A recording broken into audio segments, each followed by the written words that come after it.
Assalamualaikum warahmatullahi wabarakatuh. Di video kali ini saya akan memperbaiki satu buah masalah di motor Vario 125. Olinya itu tercampur dengan air radiator. Kok bisa ya? Seharusnya tidak boleh bercampur seperti ini karena ada pembuangan di bagian water pumpnya. Mungkin ada sesuatu yang janggal. Oke, langsung saja kita ke tutorialnya. Kita buka cover radiator menggunakan kunci 8T, kemudian kunci 10T untuk membuka radiatornya. Sediakan tang untuk membuka keleman selang radiatornya. Nah, sudah terlepas ya. Soket ECT kita lepaskan, kemudian baut 8, baut 10 kita lepaskan di bagian water pumpnya ini. Nah, water pumpnya sudah bisa kita lepaskan. Nah, ini bagian bearingnya itu sudah mau ambrol teman-teman, karena mungkin udah terlalu lama dibiarkan berkarat seperti itu. Kita buka aja menggunakan kunci 8T sisa baut yang satunya ya. Nah, seperti ini, tinggal kita congkel menggunakan obeng min.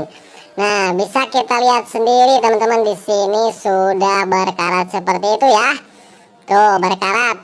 Nah, kita lihat lubang pembuangannya di sini kok tidak ada ya teman-teman. Kita colek pakai obeng. Kita lihat-lihat, tilik-tilik, dan ternyata pantesan saja tersumbat tuh. Tersumbat oleh tanah kotoran, lumpur. Nah, harusnya jangan sampai tersumbat seperti ini. Kalau misalkan ini tersumbat, pasti air radiator masuk ke bagian mesin. Kalau misalkan tidak tersumbat, air radiator bakalan terbuang ke bawah, tidak bakalan tercampur dengan mesin. Nah, ini bearingnya sudah ambrol, jadi cara bukanya mudah sekali. Tinggal sediakan alat seperti ini, pipa ya, kemudian tinggal kita takol. Nah, dari sini, dari depan sampai bijil ke dalam. Tuh, udah ya teman-teman, udah terlepas. Nah, bearing yang sisanya nanti tinggal kita lepaskan saja. Kemudian untuk membuka kipasnya ini mudah sekali, nanti ya kita lepas dulu ini bearing bekasnya dulu nih. Bearing yang ambrolnya kita gunakan aja lah, mau obeng mau apa aja bisa nih. Saya pakai kunci T dikit. Udah terlepas tuh bearing yang ambrolnya. Nah, ini sealnya udah wear seperti itu teman-teman, tidak terbentuk, udah gombrang ya. Nah, kita lepaskan sealnya. Sealnya itu kok kemana ini? Sealnya tinggal segini ya. Aneh ya, kemana ini sealnya? Antosan sekedap deh ayana beda ngedip hela. Nah, kemudian kita perhatikan ya lubang-lubang di sini, lubang pembuangannya harus dibersihkan. Ini wajib ya, jangan sampai tertutup tuh. Ini kan tertutup dengan kerak. Nah, seperti itu teman-teman, hati-hati ya. Kemudian untuk melepas kipas ini kita bisa press, kita bisa takol juga. Kalau pakai presan ini lebih nggak amatiran ya. Nah, udah terlepas, saya gunakan batang klep untuk melepas kipasnya itu. Nah, udah terlepas ya, ini seal mekanikalnya ya.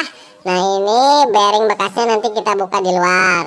Kemudian ini lihat, ini seal mekanikal yang di sini yang yang keramiknya udah hilang teman-teman. Keramiknya udah hilang. Nah, kita ganti menggunakan yang biasa saja karena untuk konsumennya dananya ini minimal teman-teman. Bahkan mungkin kekurangan ini untuk memperbaiki ini juga ya. Kita gunakan produk yang biasa saja karena yang original mahal.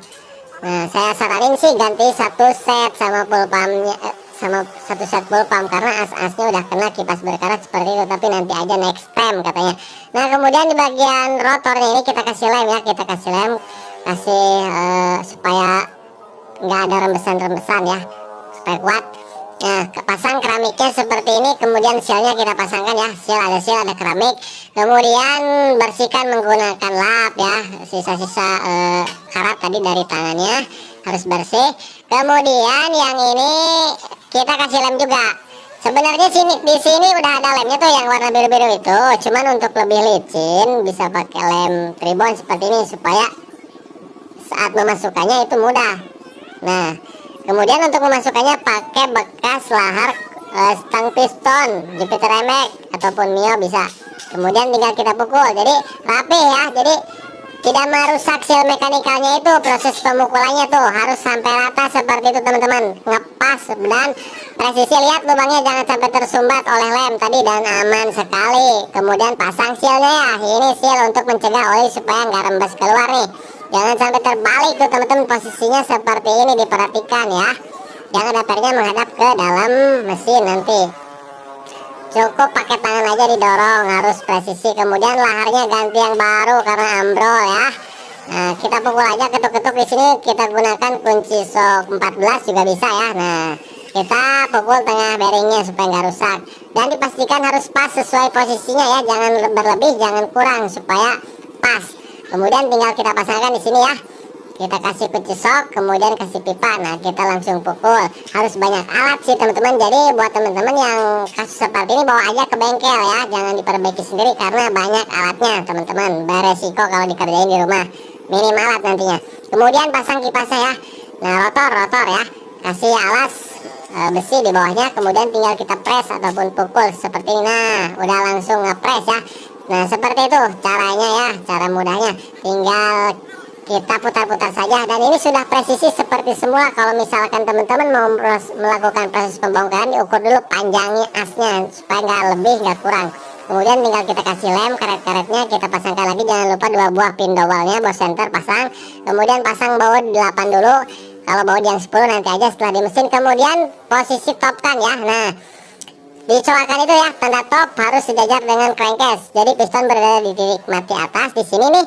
Untuk pennya itu, pen water pumpnya harus sejajar dengan segitiga ini. Nah, topkan seperti itu ya. Nah, ini top. Setelah top seperti ini, tinggal kita masukin aja ke dalam. Masa masukin keluar ya? Gak ada ya, gak ada dari sononya, masukin itu ke dalam. Nah, hati-hati aja kalau misalkan serat agak digoyang-goyang dikit ya, goyang-goyang dikit sampai masuk plak seperti itu. Kemudian cabang 3 yang plastiknya kita masukkan juga. Nah, setelah itu tinggal kita kunci lagi menggunakan kunci 10 dan kunci 8 di cabang 3-nya ya. Nah, kemudian saya pasang radiator. Nah, klemanya masukin lagi klemanya ya. Kemudian kencangkan baunya, dan setelah kencangkan oli saya kuras dulu menggunakan oli bekas yang masih layak digunakan. Kemudian saya hidupkan 1 menit, kemudian dibuang tuh, udah beres tuh, udah warna hitam ya. Nah, kemudian oli baru dimasukin, cair radiator dimasukin, tinggal kita hidupkan. Nah, motor pun sudah hidup seperti ini.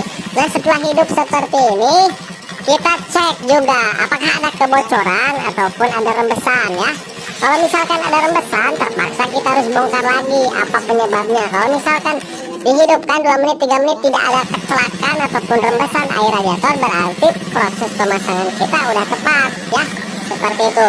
Namun di sini kita cek juga apakah ada semburan-semburan yang menyebabkan air radiator muncrat, dan ternyata tidak ada. Itu hanya getaran mesin saja. Kalau misalkan muncrat itu tandanya seal, bukan seal, packing head itu ada kebocoran kompresi, jadinya muncrat air radiatornya. Namun di sini tidak ada tuh ya, tidak ada ketika langsam pun. Itu mah cuma getaran saja teman-teman, getaran mesin ketika saya belayar. Nah, jadi seperti itulah teman-teman tutorialnya. Mudah-mudahan ilmu yang saya bagikan bisa bermanfaat.